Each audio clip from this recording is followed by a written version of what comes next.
dear friends, I am very pleased on behalf of the Institute of International Relations to have you all with us today on the occasion of the 20th anniversary of NATO's enlargement, what we call Big Bang enlargement. It was a slogan at the time, and it was not easy to achieve, but it happened. And I'm glad that we have such a distinguished panel to discuss the enlargement achievements and the way forward. I'm pleased that the 7 embassies of the member of the alliances that joined NATO 20 years before are around the table. Very grateful for your presence, dear ambassadors, and also I'm very grateful for the speakers that made the trip from Romania, General Balaceanu, from Estonia, Ambassador Virgil, Professor Terem, and last but not least, Ambassador Zepos, who, okay, he struggled with some traffic to come here to join us. Ambassador Zepos is former Secretary General of the Ministry of Foreign Affairs of Greece. He served as permanent representative of Greece to NATO. And I think also most importantly, he was chosen by the late Madeleine Albright to join the group of wise men and wise women. Yes, I mean, for the new strategic concept in 2010. And in this capacity, the group made a lot of visits to many countries at the time. So he is very experienced to share with us his impressions from that time, which unfortunately has passed for NATO, because it was a time that NATO was seeking some cooperation with Russia and some coordination. Anyway, we will have the opportunity to discuss that. And I welcome also the ambassadors of the 7 countries, and I will welcome your comments and remarks at the discussion that will follow. There is no question that Europe would not have been the same without the enlargement of the 2 institutions, EU and NATO, the 2 institutions that provide security, stability, and prosperity in our continent. It was a very ambitious project when it was launched after the end of the Cold War, and it led to a very smooth transition from the communist regimes to democracy. It was not easy because not all old members, let's say, were in favor of the enlargement.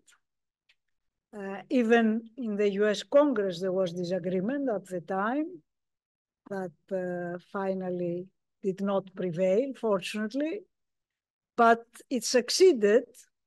And I think because I have been in NATO that time, because of the new members' performance and the very strong belief to the values of the organization, because you brought your fresh air to the organization, but you brought a very strong willingness to be successful. And with your participation, the alliance became more successful, more active. And here we are with 30 members instead of 16 when the Cold War ended. So in historical terms, I think enlargement was the most significant development of international affairs after the end of World War II and the division of Europe. And because the division was so unfair, all countries that were victims of the decision made by great powers at the time deserve to be reintegrated to the continent they belong. So you can understand how successful enlargement has been if you follow the Russian narrative and disinformation. They blame enlargement for their own crimes in Ukraine. And they pretend that they have the rights to invade because they feel threatened. They would need Lebensraum.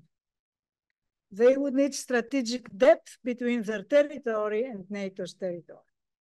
So the war in Ukraine poses a very dramatic challenge to the alliance. And we still don't know, we don't see the end. And we don't yet see, despite our wish, if Ukraine will succeed to become full member, if consensus will be met. But we certainly know, at least in this room, that there is no other way but Ukraine to be member for their security and for our own security, European security. So I'm not here to speak, but to moderate. So I think we can start our discussion with a distinguished panel. I would give the floor to General Balaceanu first for his intervention, and then to Mr. Roger, Mr. Terem, and Ambassador Zepos. Thank you very much.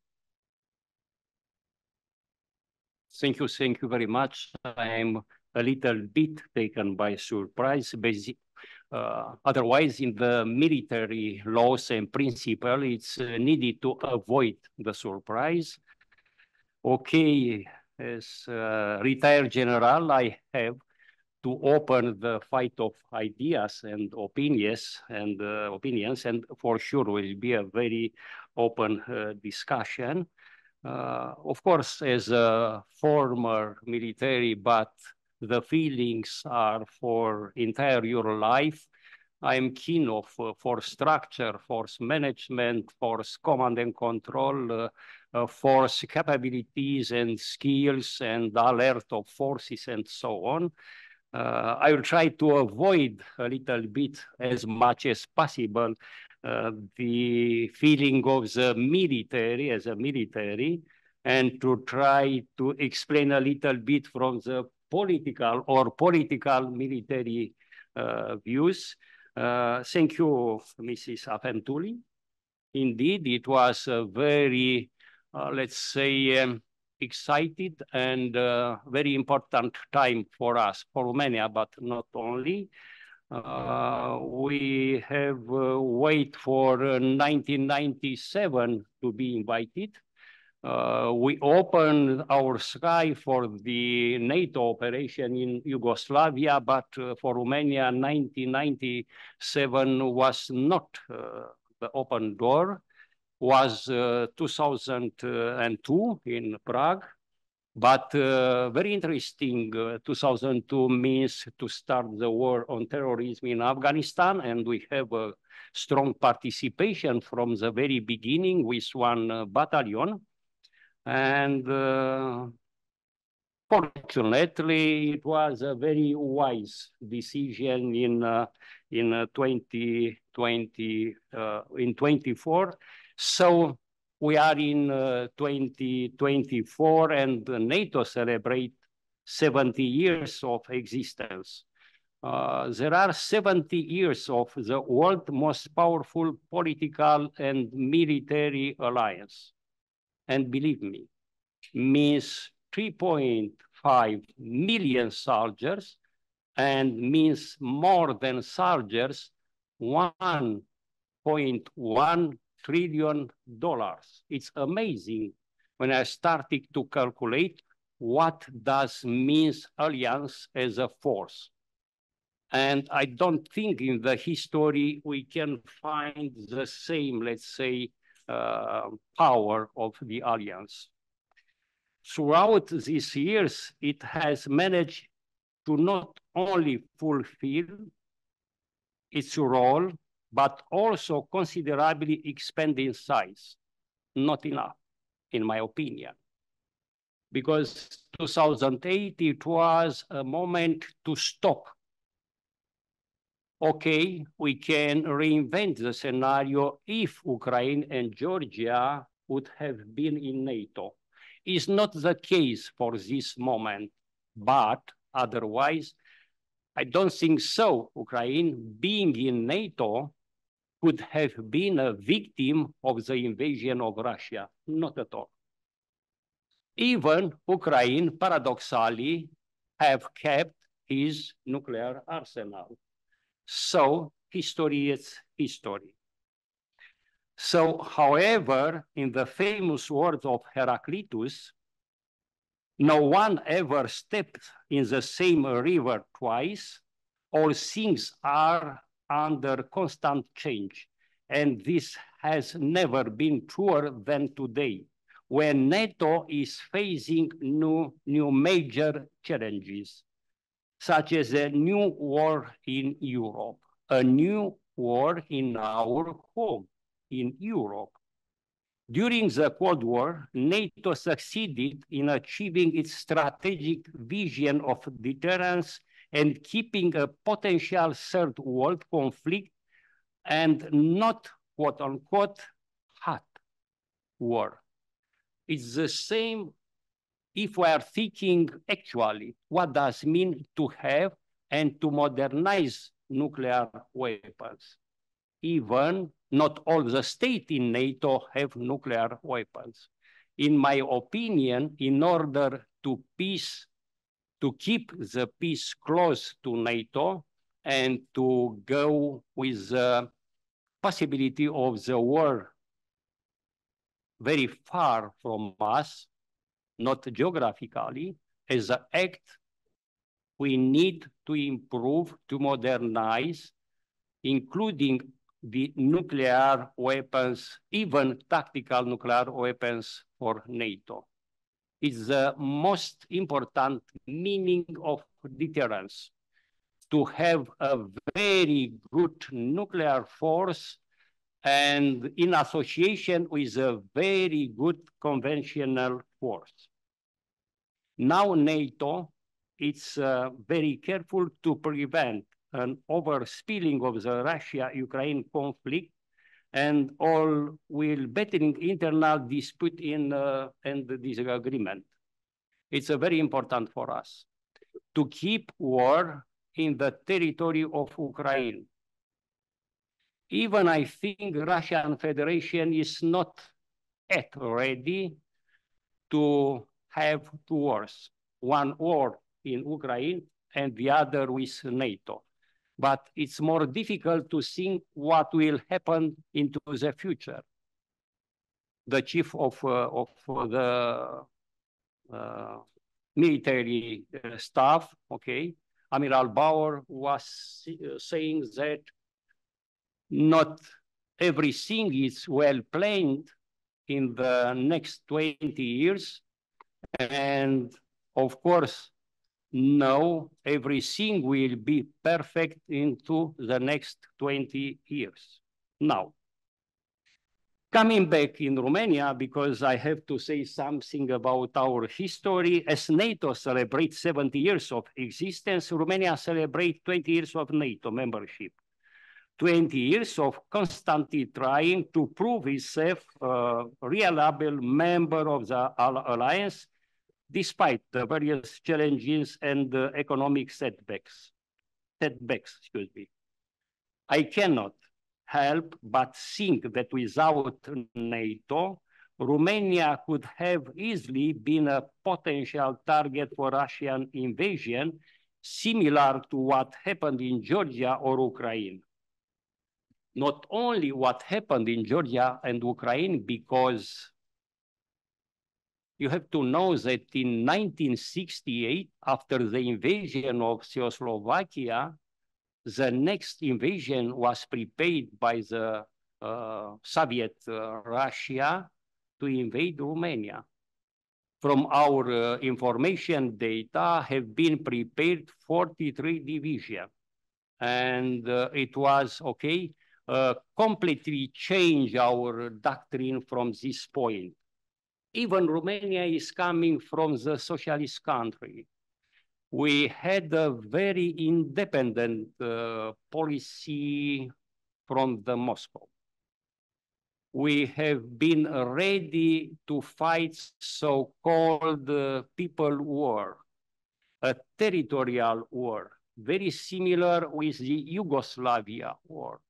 We built a defense industry, and in the same time, we increased our national forces. I was preparing as a platoon commander, company commander, not to fight NATO, believe me. I was preparing in my mind, in my skills as a young junior commander to fight Russians, and it's the truth. We have, and this is a difficult point for us when we started to go in NATO, not to go in the mission. We have been from 1996 in Western Balkans. We have been with one battalion starting with 2002 and so on. Was not to have a good interoperability, to have a new doctrine and so on. Very difficult for Romania and for our officers and COs. It was to decrease our active and reserve forces from 320,000 active forces and 700,000 reservists to 72 active forces and 48,000 as reservists. And think about, actually, Greece, if I'm not wrong, has 180,000 military people as active forces. And it was very difficult for us and continue to be very difficult, but we have only our own problems, which are not very good solved, related with, let's call military pension, but it's not the subject for us. But when I was thinking about NATO, you have to see a broad picture of what happened. The current challenges for us are related to transitioning from preparing for mission in Afghanistan, Iraq, and Western Balkans to preparing the national territory within an alliance context. Equipping Romania has launched equipping programs more than over 10 billion euros and creating the voluntary mobilization reserves. The 22 invasion of Ukraine, unlike the other two invasions, Georgia 2008 and Ukraine, as you know, 2014, awakes to reality not only the state on NATO and the EU eastern border, including Romania, but all of Europe. Europe unprepared, caught by surprise by a classic war. A unique combination of the First and Second World Wars, a positional, urban, mechanized war, aerial and maritime drones, but also of artillery, electronic warfare, and satellites intelligence. And if until February 2002, terrorism in the western part of the continent and illegal migration in the south represented the greatest danger, the war in Ukraine shifts NATO focus towards two flanks. The northeast flank with Poland as a pivot and the southeast flank with Romania as a pivot. It should be noted that with the accession of Sweden and Finland to NATO, NATO also has a northern border, the Arctic North, and at the 22 Vilnius summit, the three regional defense plans will approve along the following axes. I think it's very well known by you. One, it is Atlantic and Europe Arctic. The second one, Baltic region and Central Europe. And the third one, Mediterranean and the Black Sea axis. Romania is a frontline country and pivot in the southeast flank has benefited from measures to enhance NATO presence following the invasion of Ukraine, including the establishment of a multinational corps, division, and brigade, as well as NATO battle group with France as a framework nation. However, and don't forget, however, there is still an imbalance in the flanks due to a much more substantial presence of the in-place forces, whether we are talking about permanent NATO multinational commands, NATO battle groups at the brigade level, and not through the gradual increases, the presence of the US Army Corps Command, and so on. And I'm talking about the northeastern flank. It's a reality. This is a context where the Baltic Sea has become, with the accession of the two states, Sweden and Finland, a NATO sea, while the Black Sea, from the NATO perspective, is a closed sea due to the strait regime strictly enforced by Turkey. Moreover, and excuse me, there are some technical data, but I hope to be interesting for you. The new force NATO model. What does mean the deployment as a game against the war to keep NATO in the peacetime? I mean to deploy in 10 days 100,000 people, military people. From 10 to 20 days, 200,000 military people. And from 30 to 180 days, 500,000 people. Or deploying for the first stage, which does mean a very short time, under the short notice to deploy 100,000 people, means to use a lot of national capacities. I mean to use the active forces of each state from the front line, and also what is deployed already in this state from the NATO side and from the USA side. Otherwise, it's very difficult to build during the crisis a force with the first condition of the stage one, to have deterrence, to avoid any kind of attack which is coming from one enemy, which could be Russian Federation, no doubt about this one. So we must keep in mind that before an attack by the Russian Federation on the Baltic states and the closing of the Suwalki corridor, more like in this war or the next, following the Chechen model, the Russian military forces will reach the Danube mouth and Transnistria. In this way, the Russian Federation will militarily control 2/3 of the Black Sea area, close Ukraine's access to the Black Sea and the Danube, and as a mirror effect of the NATO's new border with Finland's entry into the alliance, this time the Russian Federation will have a border with Romania, respectively with NATO. Let's not forget that in Balkans, there is a struggle between Western and Russian sphere of influences, with the Balkans potentially becoming again the powder keg of Europe once again. And I come to the end of my speech. I want to thank you for having me here.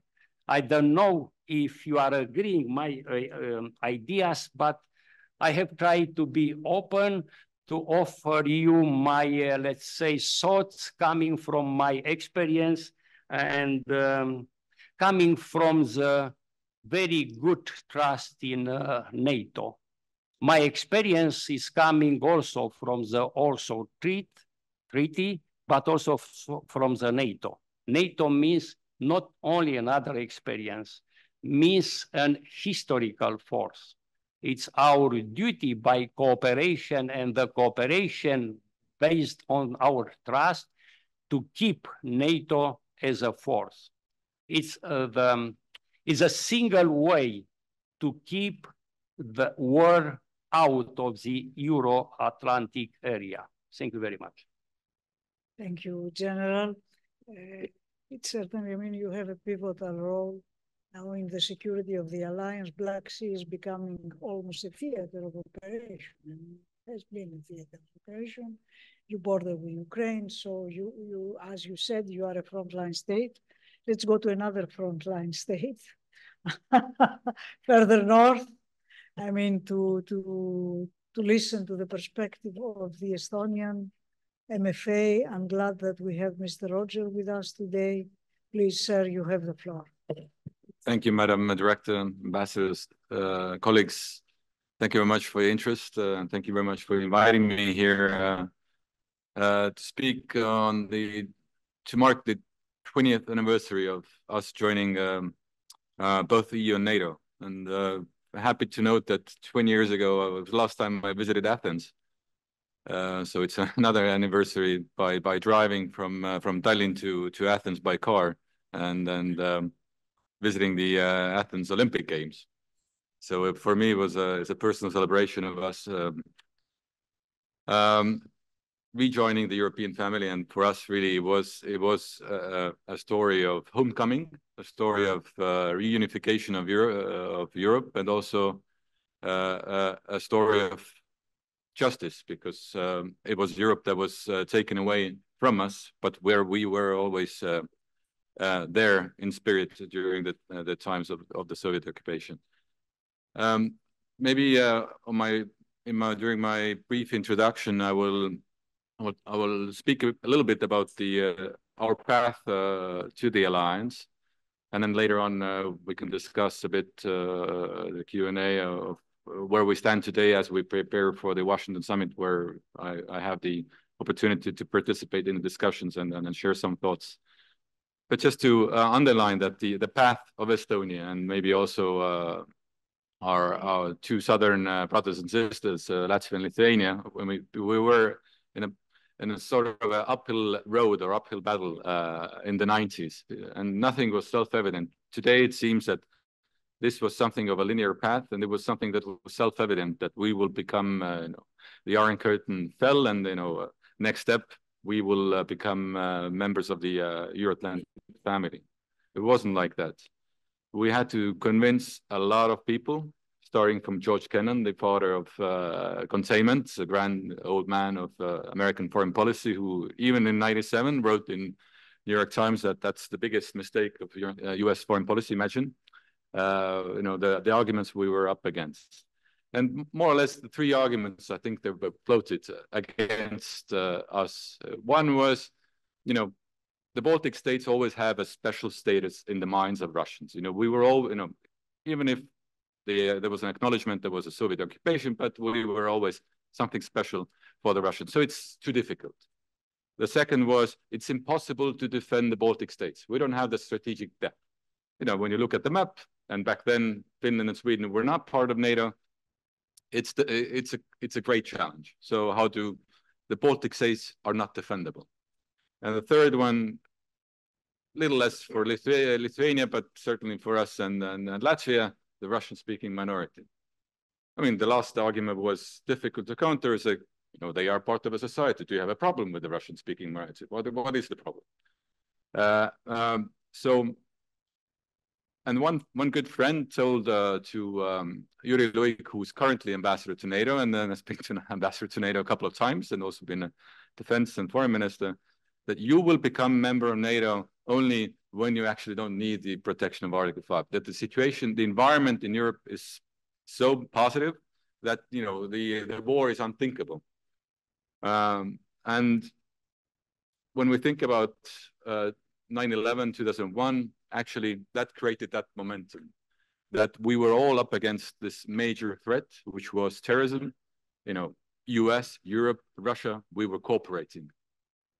And it created a window of opportunity also for us. That window of opportunity was narrowing quickly. Already in 2007, we had this infamous speech by Vladimir Putin in Munich. 2008, war against Georgia, 2014, and the rest you know very well. So we were really a race against time, and we were fortunate enough to use that opportunity. But I think all in all, the strongest, let's say, trump card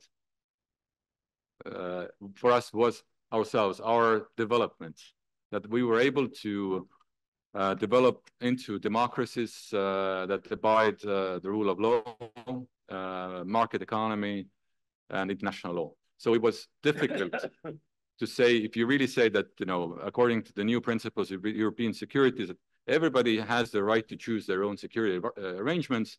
So what is the counter argument for us, you know, when we were knocking the door of not accepting us?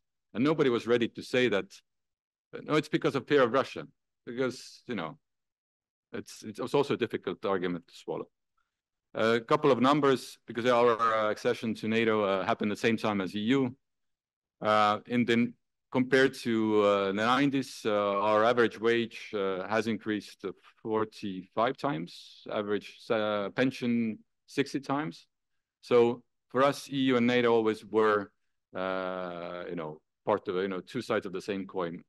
It was difficult to achieve one without the other. So it was a bit coincidence, or maybe not, that we actually managed to come to the tables of EU and NATO at the same time. So all in all, I will maybe stop here, not brag about our greatest achievements since then, and then we can discuss how we cope the current challenges as we approach the Washington summit, where Ukraine will be in the front and center of those discussions, and what NATO can do to support Ukraine as an alliance. I think that, because that's a very topical discussion that we have at NATO, and what we as allies also can do to support Ukraine. But I will maybe stop here for benefit of discussion. Thanks. Very much. So let's come to Professor Terem now. Coming from a country that has been ambiguous, it was not always overwhelmingly supportive of the enlargement at the time. In a way. I try to explain. But you may. Thank you, please. Okay, thank you very much, dear excellencies, dear colleagues, dear students. It's a great pleasure to be here today. I try to express many thanks to organizers for this event. It's an honor for me to be here today in this beautiful country, in this amazing city. So I'm very glad for that. So I try to explain very briefly, of course, why it is important for Slovakia to be in NATO. You know, orientation to the West is one of the basic characteristics of the political and public life of Central European states, including Czechoslovakia, former Czechoslovakia, and now Slovakia. You know, the Central European states received key civilization impulses from the West. And the relationship with the West is also a question of the quality of democracy, the relationship between the state and the market, and the standard of public life. Another thing, a very important thing, is that the history of Europe shows that power changes in Europe and subsequent changes on the political map of Europe have always affected the situation in Central Europe, including Czechoslovakia. If you are good in history, you know, 1918, 1938, 1939, 1945, 1948, 1968. So, you know, I try to explain now very briefly why the current membership of the EU and NATO has created historically unique possibilities for effective fulfillment of the national interest of the Slovak Republic. We certainly know that Slovakia, as a part of socialist Czechoslovakia, was in the Soviet sphere of influence between 1948 until 1989. So a major turning point in our history was, of course, February 1948. Czechoslovakia, in the sense of Yalta, Europe, became part of the Soviet sphere of influence, and the new government of Klement Gottwald issued its program statement on the transition to socialism. The foreign orientation towards the Soviet Union was adopted without any public debate, of course. Pluralistic political life was destroyed. Total power was gained by the Communist Party. And the Communist Party controlled the police, the army, the secret services, and, you know, there was no freedom of assembly, freedom of expression, freedom of press, In domestic politics, a program of centrally managed economy, like in Baltic states, like in Romania, of course, was adopted. So, you know, at the beginning of the 1968, there was an exchange in the post of Secretary General of the Communist Party, and the Communist Conservative Alexander Novotny was replaced by the Communist reformer Alexander Dubček. You know that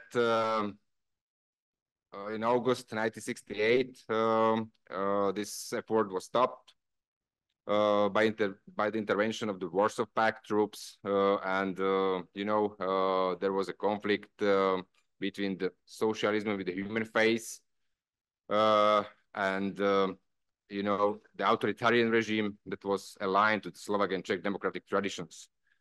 But the political structure of real socialism were unable to draw lasting conclusion from 1968. So the growing crisis of totalitarian political regimes resulted in their collapse in 1989, and the Velvet Revolution brought an end to the rule of the Communist Party and led to the radical political, economic and social changes. So the transition was focused, of course, like in Romania, like in Baltic states, to transition from a totalitarian regime to democracy. And of course, you know, the result differences between linguistically very close people are also polarized, not only in Yugoslavia, not only on the post-Soviet area, but in Czechoslovakia as well. So, after, you know, the 1993, our foreign policy and security activities within the global framework were limited by its size, by the size of the Slovak Republic, limited human resources, and low economic potential. The membership of the Slovak Republic in global organizations such as the UN or OECD doesn't guarantee the promotion of the state interest to an adequate context or extent. Therefore, it can be concluded that the best way for Slovakia to face the situation is to take advantage of its membership in NATO and EU. So the membership of the Slovak Republic in the European Union and at the same time in the North Atlantic Alliance, North Atlantic Organization, creates a qualitatively new dimension of our position, not only in Europe, but also within the global world. Also, almost simultaneously, Slovakia has acquired a new high level of its international security, socio-economic stability, and the basic precondition for a higher dynamic of economic development, and thus an increase in the quality of life of our citizens. So Slovakia, along with other Central European countries, saw joining NATO at that time as an insurance against possible neighborly disputes, against the potential re-emergence of the threat from the Russian Federation, as well as potential security threats arising from developments in the world. The natural part of this process was to bring foreign policy interests closer to those of the United States, given the clearly declared interest of society after the changes in 1989 to form a state adhering to democratic values with a Western pro-integration foreign policy orientation. The USA became a natural ally of democratic Slovakia. Some authors argue that countries can be close or distant not only in a geographical sense, but also in a different way. So degree of similarity or disparity between countries, the distance between them in political, economic, cultural, and other terms may be the key to the content and types of transaction between them. So generally speaking, the more similar the political, economic, and cultural feature of states, the higher level of trade, communication, and other forms of interaction between them will arise. So Slovakia, together with the USA, operates in many problematic regions of the world, both in military and civilian operation. So Slovakia is now a close partner of the US and our NATO allies in the fields of not only in military, but in other spheres. But we can emphasize that Slovakia membership of NATO and the US created really historically exceptional space. I would say for us to formulate our own interest and position on international development. So it's in our interest that the Slovak Republic has a balanced and stable presence in the world. We actively support the partnership of European countries with the USA, which in three key periods, World War I, World War II, Cold War, and now brought positive results for the future of a united Europe, of which Slovakia is a part. So the foreign policy of the Slovak Republic was instrumental in significantly improving the international political position of the Slovak Republic as a credible democratic state with an unquestionable Western pro-integration foreign policy orientation. So as an EU and NATO member state, we want to play an active role in shaping a world in which even small states can feel safe, in which they can invoke and adhere to the norms of international law that will ensure their stability, territorial sovereignty, and prosperity. For us, NATO membership and EU membership means participating in a club that has succeeded in eliminating the threat and use of violence in relations between states. So it's our community in which there are real guarantees that disputes between us will not be resolved by force. It's our interest not to allow a weakening of the level of integration achieved, while at the same time extending and spreading peace, stability, and prosperity to the periphery of Europe. So by becoming a member, by membership of the EU NATO, what does it mean for Slovakia? You know, I try to emphasize at the end of my first entree that Slovakia has gained a new high level of its international security, socioeconomic stability, and the basic preconditions for a higher dynamic of economic development, and thus an increase in the quality of life of citizens. If you will have some question about our approaches to Ukraine, I would be very glad if we can give you some answer during the discussion. Thank you very much for your attention. Thank you very much, Professor Terem. You know, sometimes, and I will give the floor immediately to Ambassador Zepos, the negotiations, you know very well, you diplomats, are played not only in the council rooms, but at the cafeteria as well. And NATO's cafeteria at the old headquarters was famous. And there you had, I mean, I remember the Baltic ambassadors. At the time, you were partners, not members. So if it was not for these diplomats, you may have not become members. And I remember very well, Linas Linkevicius, the Latvian ambassador at the time, was a notorious figure, and a Brit Latvian who was in exile for many years. I don't remember the name, you remember very well. And he then stayed as ambassador when you joined. And the Estonian ambassador was a figure, very, very impressive figure. I mean, again, I don't remember. Yes. So these people made the countries enter the alliance because they were so, their arguments were so solid. I mean, their lobbying was so efficient that they made it, because it was not for granted. Ambassador Zepos was present at the corridors, was present at the council, and then, as I said, with the group, with Albright group, they elaborated the new strategic concept. But now we are in a total different configuration.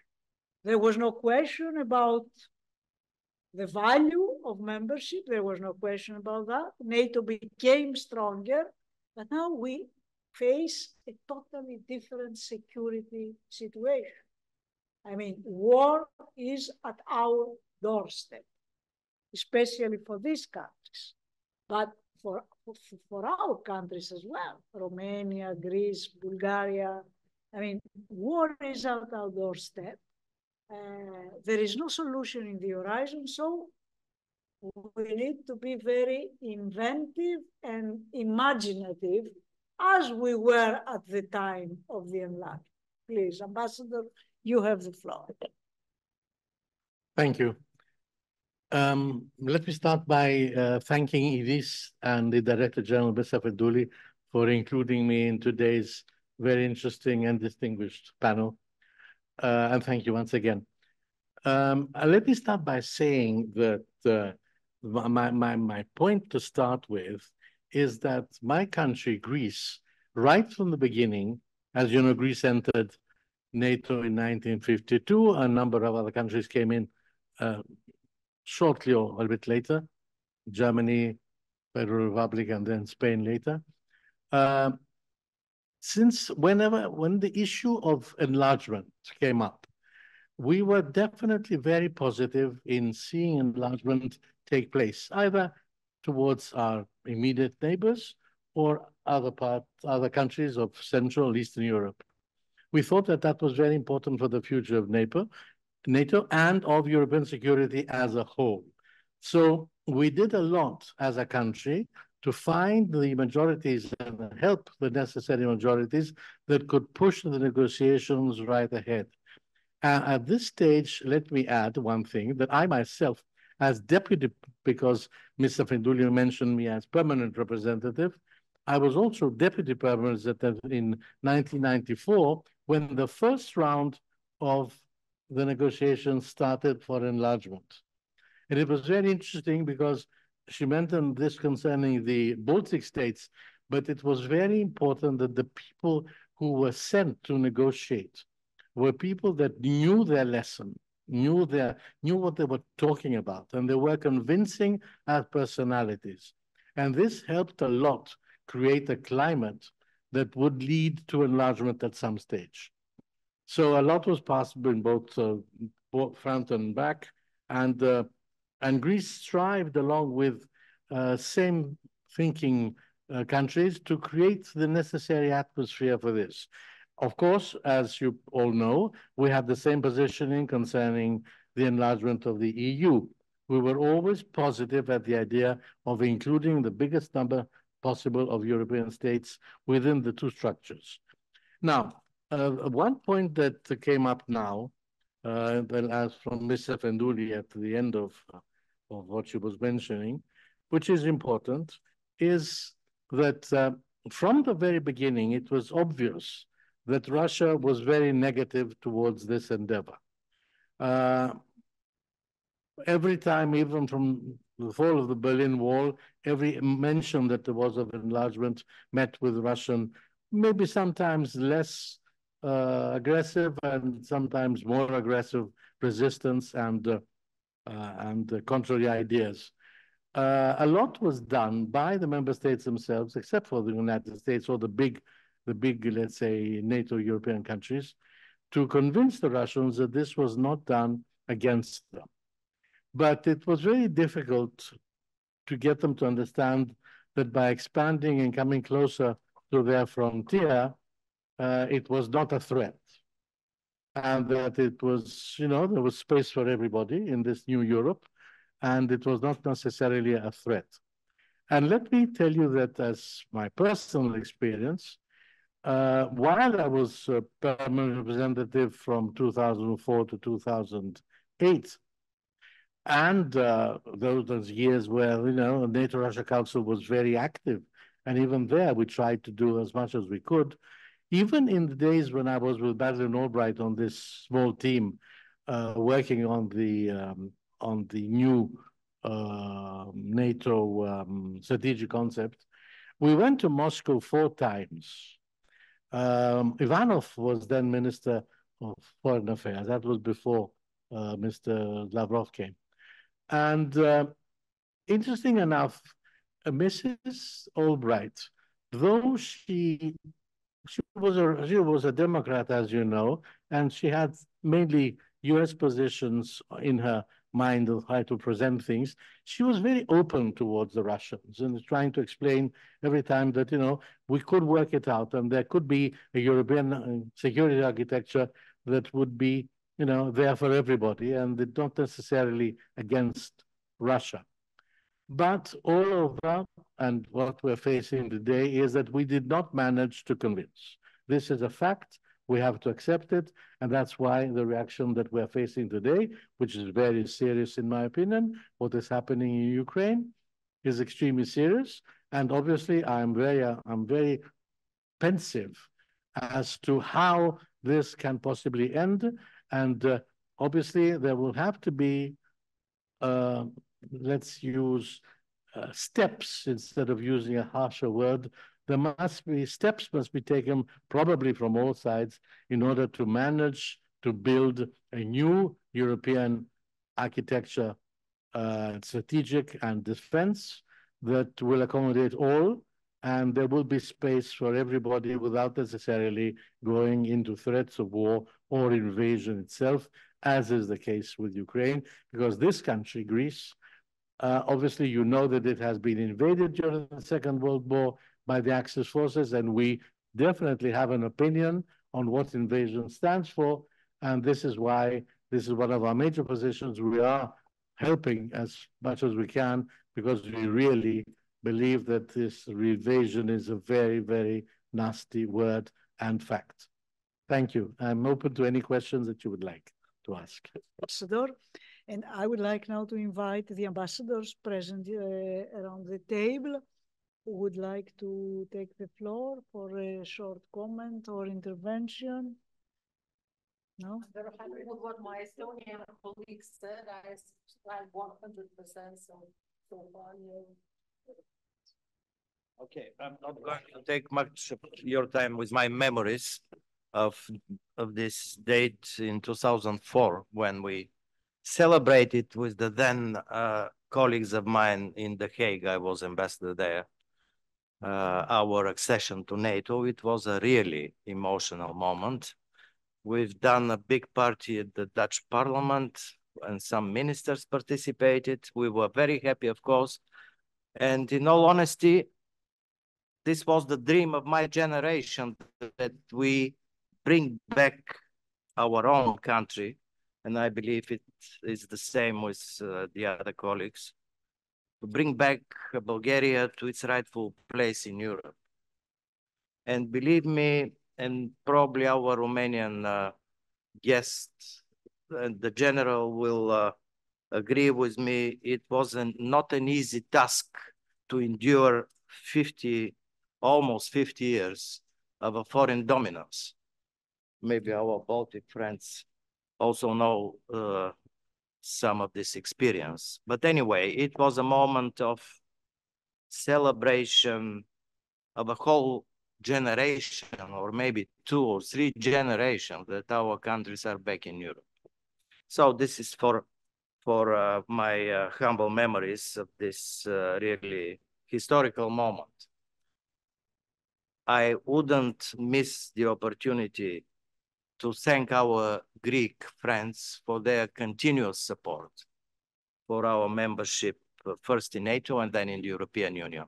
It is of utmost importance also for the future of our relations, because Greece was the only country, not the only, but a very important country, neighboring Bulgaria, also member of the European Union, not only NATO, because we have another neighbor which is our ally in NATO, but it's not a member of the European Union. So continuous support, and we're very thankful for that. Now, ladies and gentlemen, it would be very interesting for me if we go to the third part of the agenda, and this is the challenges ahead. Because I believe every one of us would be willing and say a lot of things about the history, about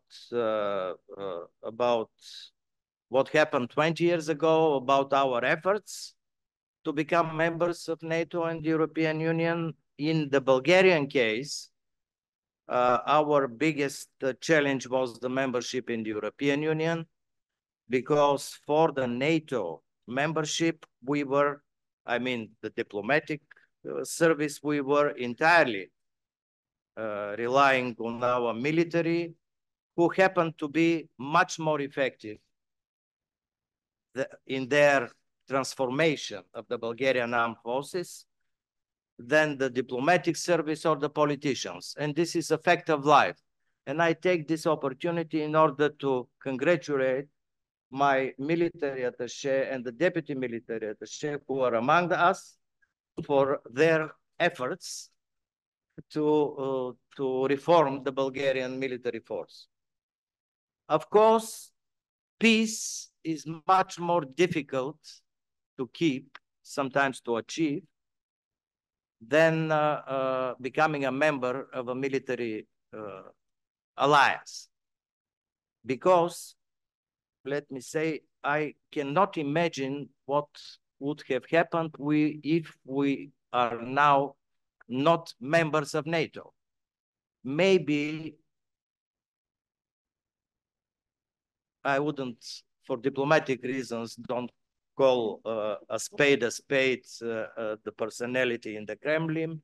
Maybe he would have much more bigger ambitions regarding territories and so on.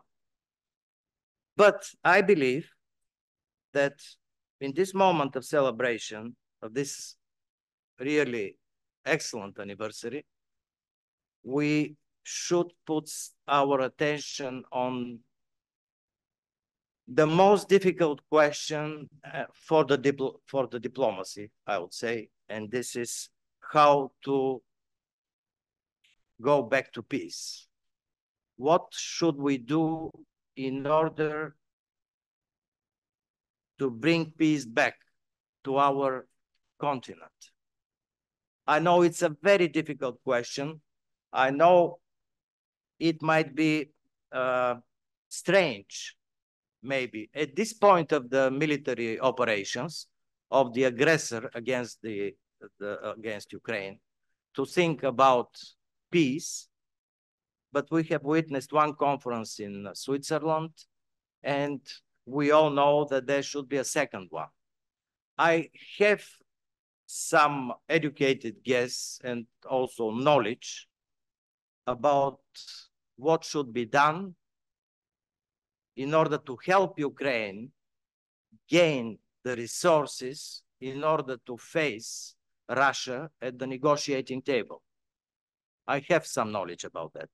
But I would be very interested to take this opportunity and have these distinguished guests of ours. Thank you very much to all of you for coming to Athens, and listen to their ideas how to bring back peace to Europe as soon as possible. And I thank you very much to the director for hosting this very interesting discussion. Thank you. Thank you, Ambassador. Just for the record, Greece and Turkey at the time supported Romania's and Bulgaria's. And Ambassador Zepos was the chief of cabinet of then Minister Papandreou, and it was Papandreou and Gem at the time advocating in favor of the adhesion of Bulgaria and Romania. Thank you very much for reminding me. Actually, due to my age, I also know both of the foreign ministers of Greece and Turkey, who you mentioned. We also, actually, at this time, we managed to create a trilateral format between Bulgaria and Greece and Turkey, which was considered at that time impossible to bring Greece and Turkey together. I don't know if you remember when we went to a Bulgarian city and then went to a Turkish city and a Greek city together with Mr. Papandreou. Have you been actually, Ambassador? Part of, okay, great. There are two magic words that I would like to add to what you said, which are, because Greece insisted a lot on that, was the Thessaloniki agenda. Okay, this was a Greek effort, which, you know, but so after some time it worked. It paid off.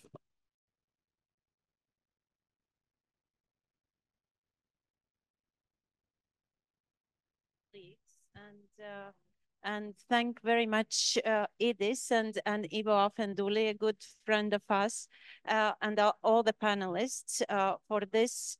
I have to say that in a way it was a trip down to memory lane. We live in a completely different world at the moment, and sometimes it is unimaginable to think that 20 years, 30 years, and my childhood, which was in during the Cold War, it was a completely different world. And really, we are very thankful to, looking back, we are so thankful to the so-called old NATO member states who were ready to listen to our very eager diplomats at the time and to our arguments, and be finally convinced that our place is to rejoin Europe and to be in the family of our European friends, transatlantic friends and partners. So thank you very much. And we should really work towards stronger and stronger and stronger NATO and stronger unity.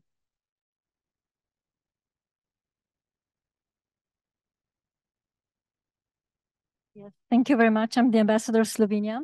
And thank you to IDIS for this opportunity to listen to the distinguished guests for this important anniversary that we co-organized with our partner countries. Just to say that, first of all, I'm very interested also to hear the answers of the panelists on the question of Ambassador Poryazov on how to bring peace to Ukraine. But let me say for Slovenia, NATO is not only a question of a collective security and defense, but we also see it in broader terms. For us, of course, EU and NATO were two key foreign policy objectives of our young country, and we fulfilled them. And we still see them as the most reliable and effective way to ensure our defense of our territory. But we see them in a larger way, as I said, first of all, as NATO gives us the opportunity to contribute in international peace operations. And we were, for example, in the last 20 years, very active in the Western Balkans. It also gives us the opportunity to advance cooperation with partner countries in different fields, from climate security to women, peace and security, to collaborate with the UN, EU, and so on, but also to give us the opportunity for scientific cooperation with other countries.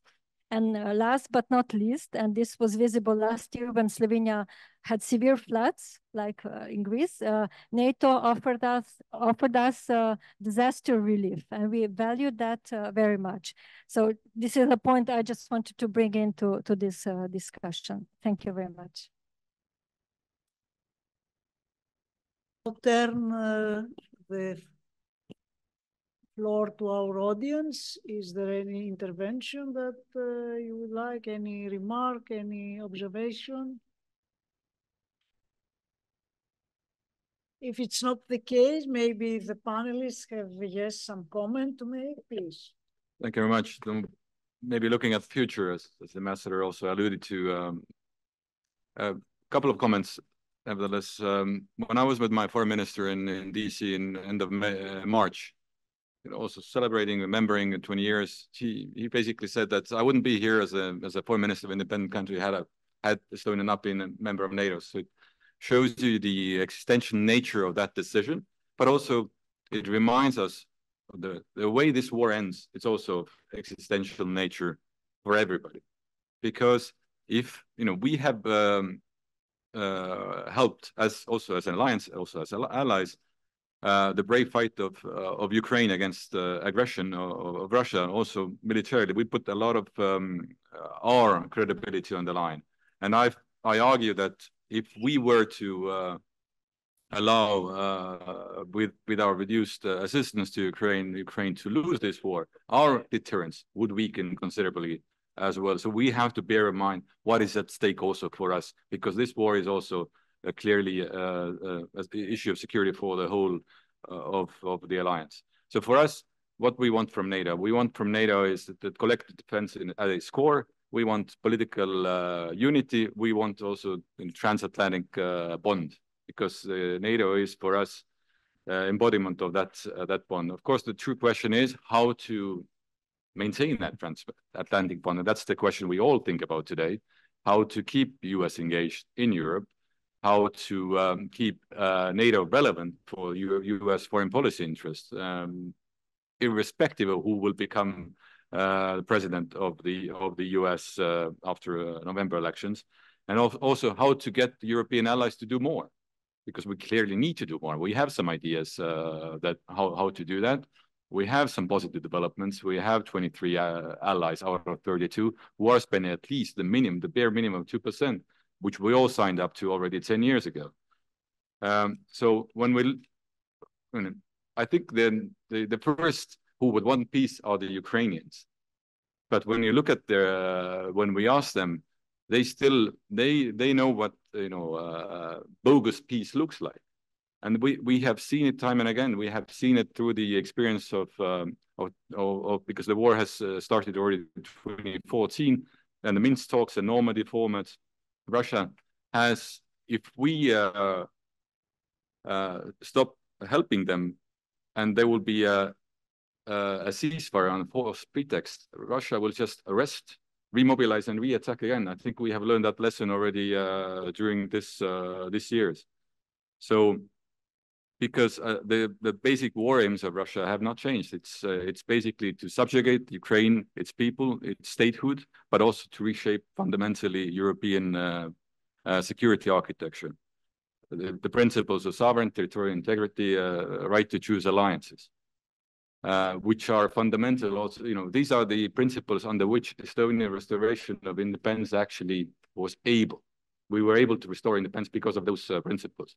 So I think already in the 90s, I mean, the problem is that, whether you see security as a win-win or a zero-sum game. Unfortunately, Russia sees its security through through spheres of influence and buffer zones. So it's very difficult to organize the security under, when we have fundamentally different understanding of security. So the question is, at least for the time being, to organize European security against Russian threat.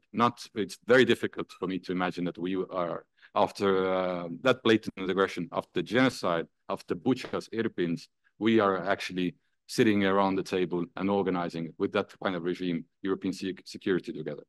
In Washington, I think you will see good announcements, maybe not so good announcements always for our Ukrainian friends in terms of the concreteness of, let's say, promises made in terms of membership to NATO. But certainly NATO will step up its responsibilities in terms of coordinating assistance and training for Ukraine.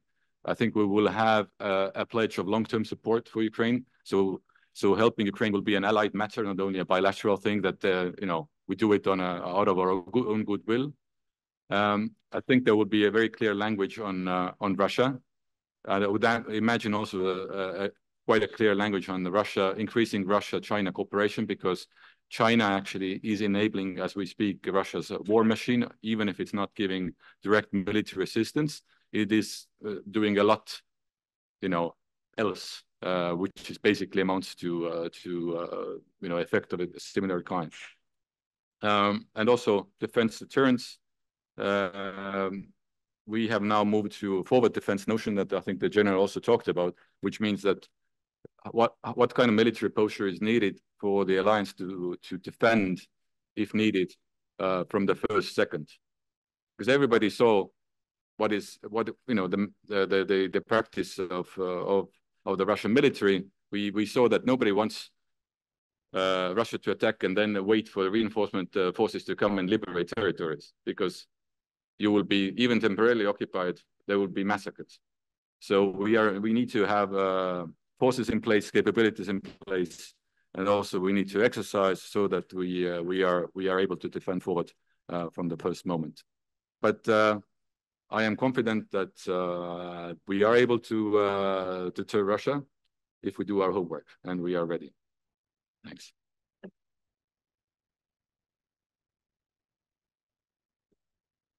Thank you for the question. It's very difficult to see when and how would be peace in Ukraine.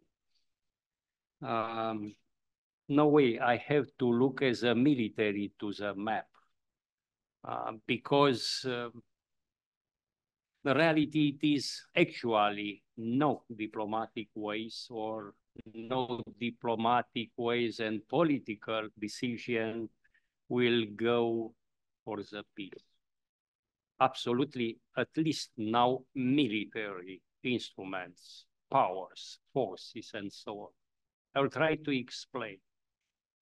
I was looking what does mean their military let's say, goals in Ukraine. And I have supposed, and I was wrong, that after they have catch Donbass, they will have the solution to continue the attack in order to create 3 corridors, not simultaneously, okay?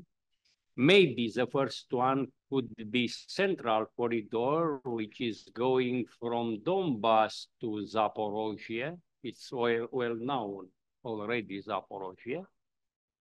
The second one, Eastern Corridor, which does mean to catch Kharkov, but not only, other 2 directions which have been opened to catch Kyiv, I mean Chernihiv and Sumy.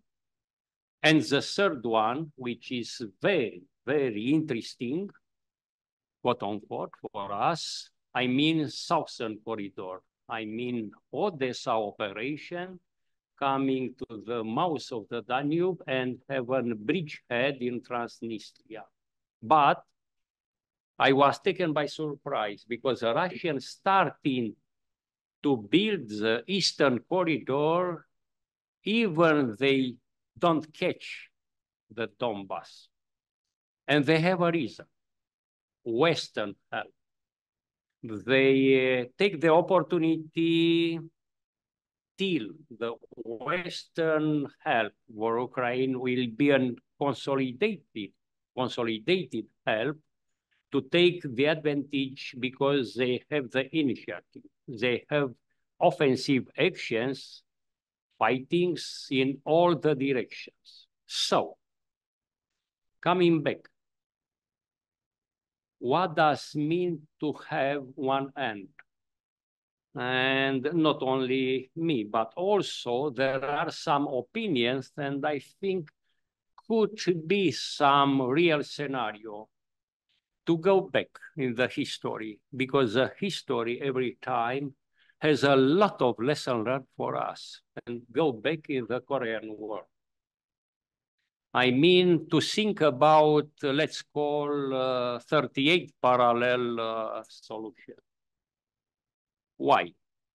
Because, as you know, the war in Korea was imbalancing of the forces, okay? Started in 1950 and was finished in 1953. From the beginning, the victory belongs to the North Korea. In the second stage, South Korea succeeded to have a victory and to go in the northern part of the South Korea, excuse me.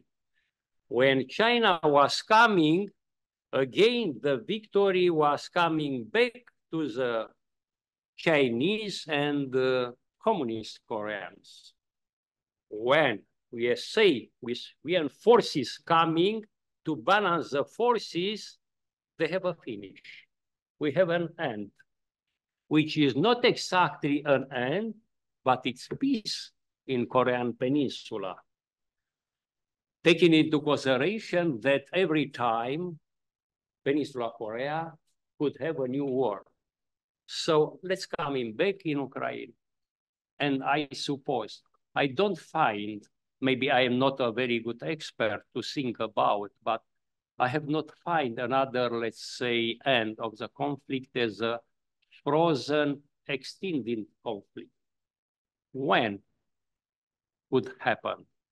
When we'll create, I mean, Russian Federation, Ukraine plus Western, let's say, support, and balance, and equilibrium, which is very difficult to be reached, but could be reached.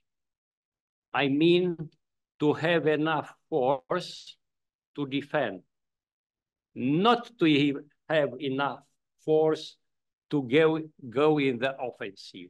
Is the same scenario as it was in Korea.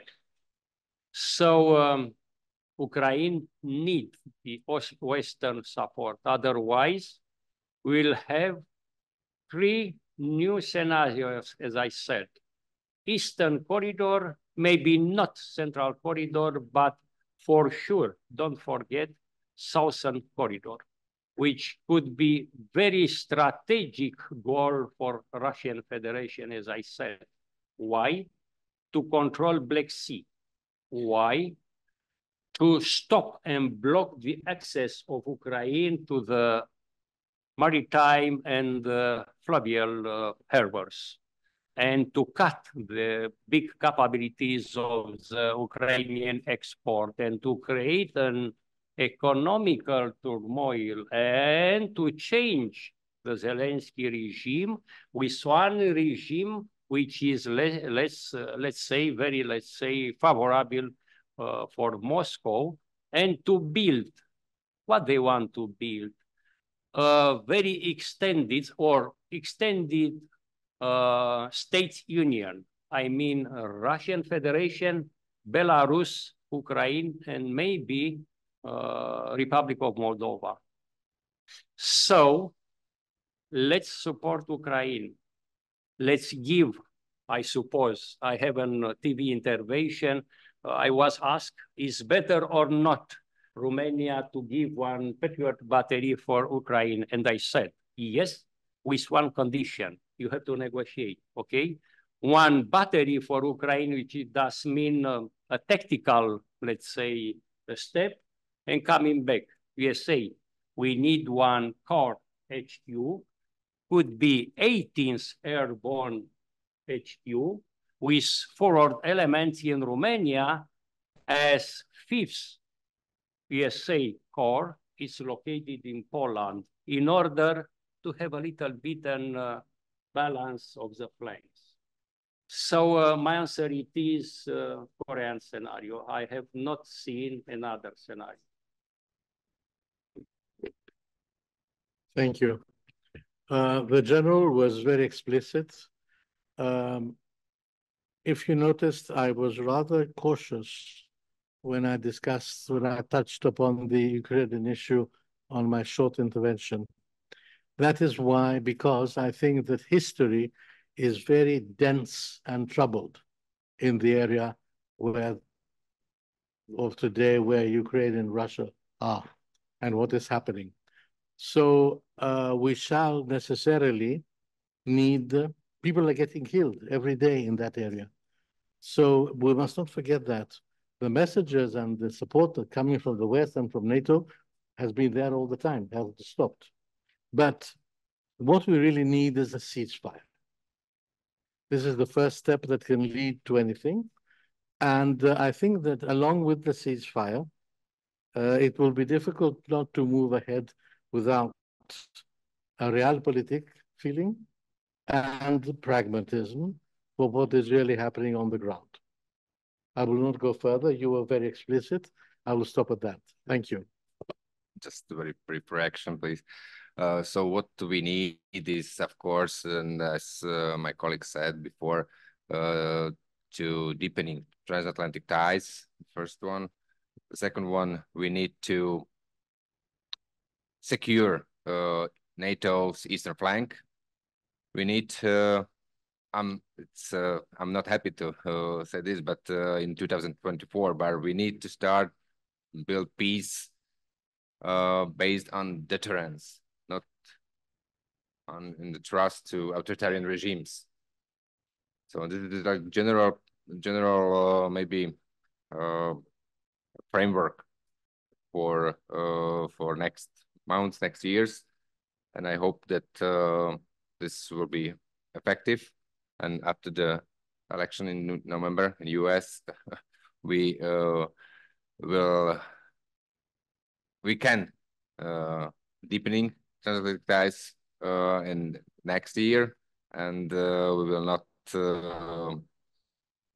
in the situation when we will see another shock like in 2016.